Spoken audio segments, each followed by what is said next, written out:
Hello everybody, today I'm gonna show you what Baro has this weekend, but before we get into that, we do have a couple of alerts.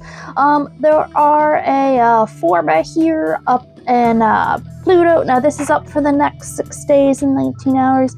Probably be 18 hours by the time I get this uploaded. But there's this low level survival. It gives you 3 Forma and 10,000 credits. But there's also an interception mission, 10,000 credits plus an Orkan catalyst and an Orkan reactor. And these are super great because, you know, the one doubles the mod capacity on a weapon and the other doubles the mod capacity on a Warframe.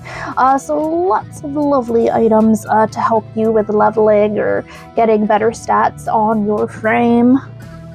Alright, so moving on to Baro. As always, Baro does have the Void Surplus. As before, if you have not watched one of my videos, I do have to let you know, he does have a Signa here that you can get from him.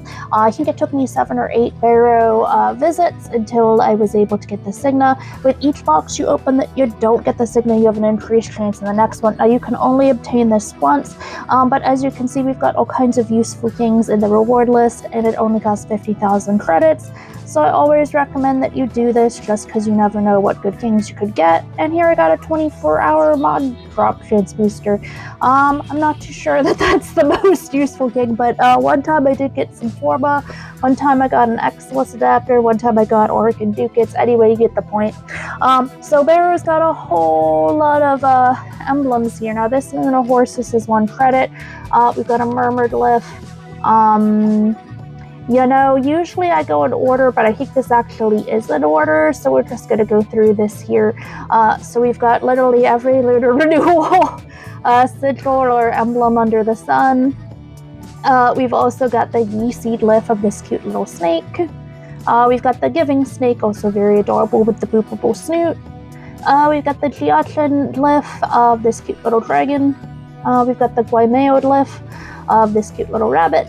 And there's the Feasting Hamster Lift. Look at this good little hamster doing his very best. In the mods this week, there is the Primed Bane of the Murmur, which is damage for Murmur for rifles. If you're unsure what Murmur are, those are those enemies down in the Sanctum Anatomica tile sets down in Deimos. We've got Primed Venomous Clip, which is Toxin for the Arch Gun.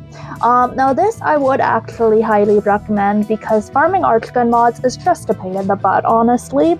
But there are some advantages to wanting to up your Arch Gun weapons. The first of those is the Necromech, because your Necromech is using Arch Guns, regardless if it's when you're crafted.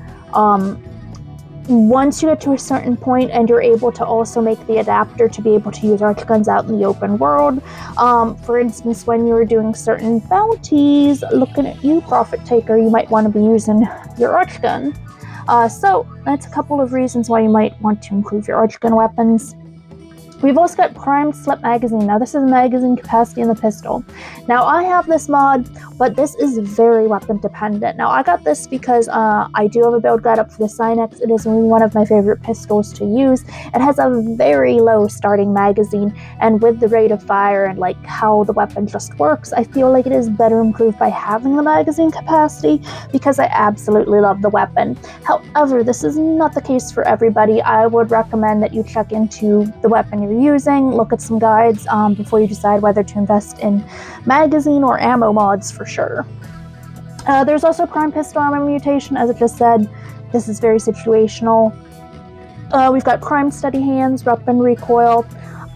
I really don't see recoil being a thing, and there's many better things you can use a slot for than recoil, honestly. We've also got Pummel, which is impact on the pistol.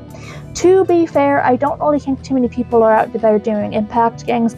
Now, there are a lot of slash builds on certain weapons because companions do interact with slash. So a lot of these are just situational if you like collecting. But given that I've got 2 copies of this, I'm pretty sure this does drop somewhere else.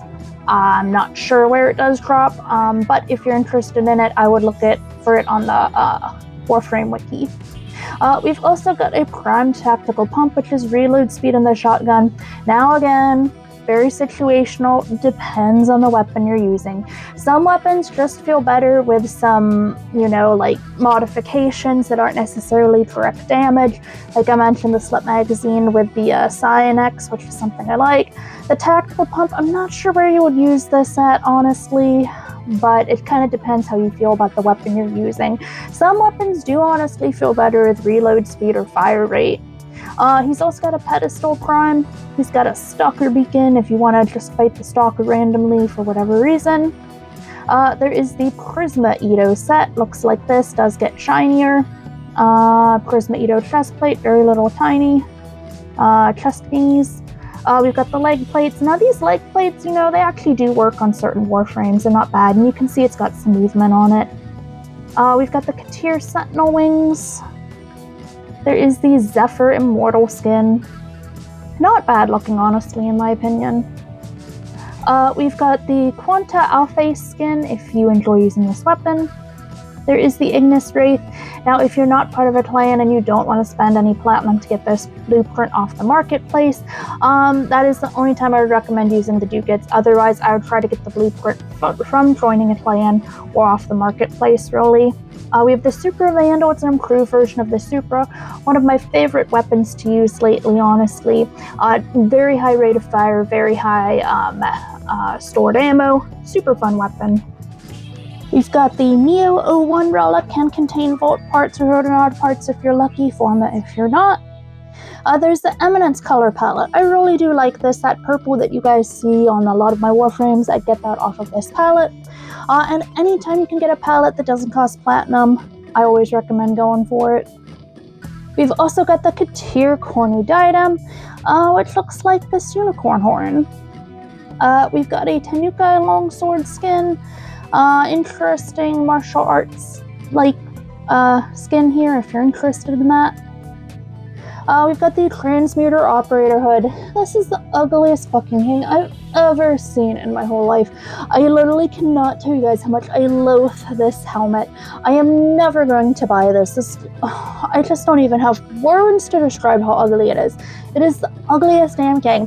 I really do need to make a tier list of my most hated helmets in the Nightwave store, but if I had to rate the ugliest and most hated thing of mine in the whole game, it's this hood. It's so ugly.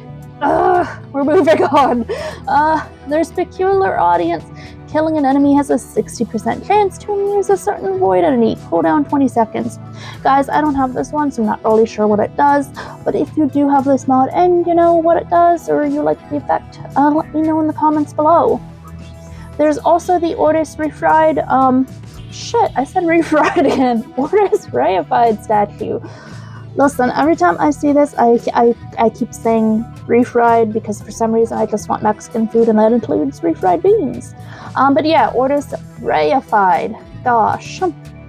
There's also the Gotva Prime. Now I'm pretty sure you can only get this weapon off of Baro. I'm not too sure if this is the best one or not. I have seen some people leveling this after Baro has been up. Would be interesting to check out if you can spare the resources to get it. There's also the Javijan Gnome Strolling. I'm not sure if it doesn't necessarily attach to a wall, but I guess you can place it on a wall, or you could also place it somewhere else, don't know. There's the Prisma Lotus Bloom Sigil. Now you can't really see it too great behind my chest plate here, but it does actually have some movement in the sigil, so it could be fun to play around with a color mix with this for sure. We've also got the Tennokan CRT emote if you haven't picked this one up. It's pretty cheap to get, just 1,000 credits and 15 ducats. Oh, someone blessed us, how nice of them. Okay, we've also got the Lotus Eater's login music. Now, I don't really play the in-game sounds when I'm doing these videos, but you can listen to a preview of this in the game when you're clicking on it for the details.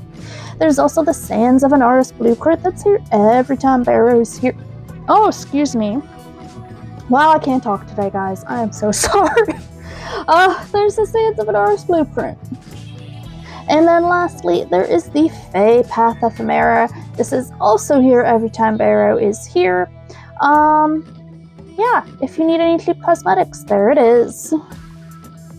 Anyway, guys, that is gonna be it for this weekend's Barracketeer video. Hope the information in this video helped you, and don't forget to do your alerts for free things. Anyway, thanks for watching, and I'll see you in the next video.